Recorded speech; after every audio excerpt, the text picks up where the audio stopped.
Salut à tous, aujourd'hui on se retrouve pour parler de semis de plantes carnivores et de Dionaea, principalement donc la fameuse Dionaea muscipula, l'attrape-mouche. Vous avez certainement déjà vu cette plante un petit peu partout, on en trouve dans les jardineries, on en trouve un petit peu partout, enfin bon bref, la fameuse Dionaea, je vous mettrai une incrustation, une photo. Donc aujourd'hui j'ai un petit projet et puis donc rien à voir avec le jardin, mais je voulais semer ces fameuses Dionaea pour un truc perso. Donc je me suis dit je vais vous faire une vidéo pour vous partager ça. Donc la majorité pour faire un petit rappel général, la majorité des plantes carnivores sont soit des plantes de tourbière de milieu acide, soit des plantes subtropicales type népenthèse, voire tropicales, et pour certaines d'altitude et d'autres de basse altitude. Et certaines exceptions vont pousser dans des milieux très différents de la majorité. Je pense au Drosophyllum par exemple, qui va pousser dans des milieux secs du Portugal, si je dis pas de bêtises. Et certaines qui ont tendance à pousser dans des tourbières alcalines, si je dis pas de bêtises non plus. On en a également des tourbières alcalines en France. Bref, aujourd'hui on va se consacrer à la Dionaea. Donc si vous voulez vous lancer dans les semis de Dionaea, donc la Dionaea elle est originaire de Caroline du Nord, en Amérique du Nord. Des tourbières de Caroline du Nord, et donc le climat avoisine le nôtre. Les tourbières donc de Caroline du Nord sont des tourbières acides, marécageuses, donc ça nous donne un petit peu une idée de comment il va falloir semer, enfin dans quel substrat, dans quel type d'humidité on va pouvoir semer. Donc il va falloir privilégier un substrat acide. Idéalement, on va prendre dans le commerce de la tourbe blonde, de la tourbe de Sphaigne. C'est les deux principaux d'ailleurs que j'utilisais à l'époque parce que j'étais collectionneur de plantes carnivores.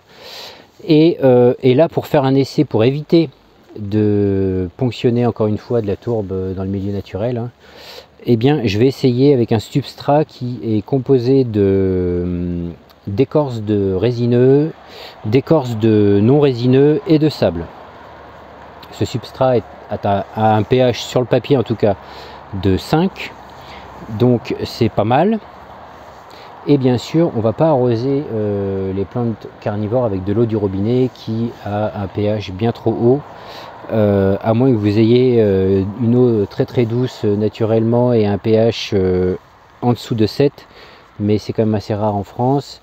Donc idéalement de l'eau de pluie, là il pleut actuellement donc c'est parfait, de l'eau éventuellement de l'eau osmosée, de l'eau déminéralisée, bref j'allais dire des exudats de condensat, l'eau du sèche-linge par exemple, même si je ne préfère pas utiliser cette eau là, l'idéal étant l'eau de pluie.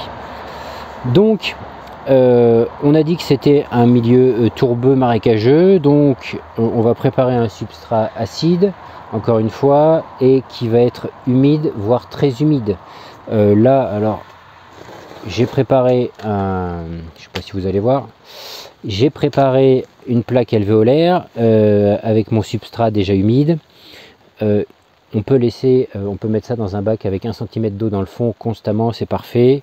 Moi j'ai pas de bac qui vont bien pour mes plaques, donc je vais passer tous les jours arroser, ou comme il pleut pendant plusieurs jours, je vais simplement le laisser dehors, parce que oui, comme c'est une plante qui pousse plus ou moins sous nos climats, la levée des graines se fera quand elle aura décidé et quand ça sera le bon moment pour elle.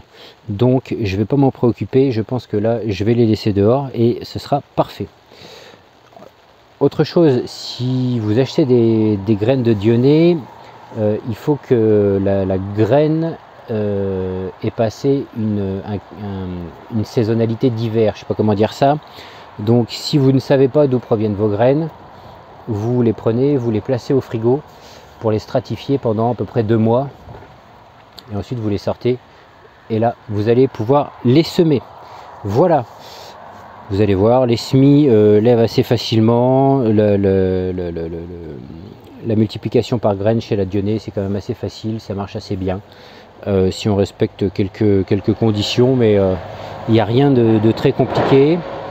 On prend la graine, donc les graines sont des toutes petites poires, je dirais, noires. Je vous ferai un plan si je ne sais pas si j'arriverai à... Parce que ce sont des graines qui font à peu près 1 mm de long, plus ou moins, donc c'est pas très gros. Je ne sais pas si avec la caméra j'arriverai à vous faire un plan correct, mais je vais essayer. On vient déposer ces graines sur le substrat, on recouvre ou on recouvre pas, mais si on recouvre très peu. Et on maintient humide, voilà, tout simplement. Si vous le faites à cette époque de l'année, donc là on est la deuxième quinzaine de mars, moi je vais les laisser dehors. Si vous faites ça pendant l'été, ça marchera aussi, ça va lever très vite et puis ça va croître. Moi je le fais maintenant pour que la plante ait un cycle de végétation de toute la saison et puis jusqu'à l'hiver, donc elle sera habituée et elle sera suffisamment robuste pour passer l'hiver dehors, parce que oui, la Dionée peut passer l'hiver dehors, donc en général toutes les parties supérieures vont flétrir, dépérir, mais le système racinaire va rester et au printemps suivant, eh bien elle va ressortir et elle va refaire de nouveau des feuilles et des pièges qui vont manger quelques petits insectes. Bon, faut pas prendre ça pour comme plante insecticide. Si vous voulez des plantes qui mangent beaucoup d'insectes, privilégiez des Sarracenia, genre les Sarracenia flava qui deviennent énormes avec des grosses bouches. Et là ça va consommer, mais le problème c'est que ça consomme absolument tous les insectes, même ceux qui nous embêtent pas. Voilà, je pense que j'ai tout dit. Moi je vais effectuer mon semis, hein, j'avais préparé ma table.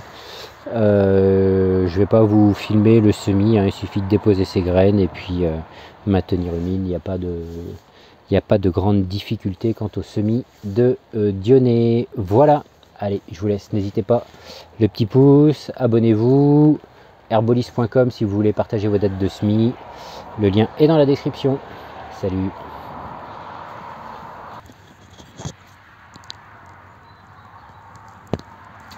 Je crois qu'il va falloir investir dans un micro sans fil.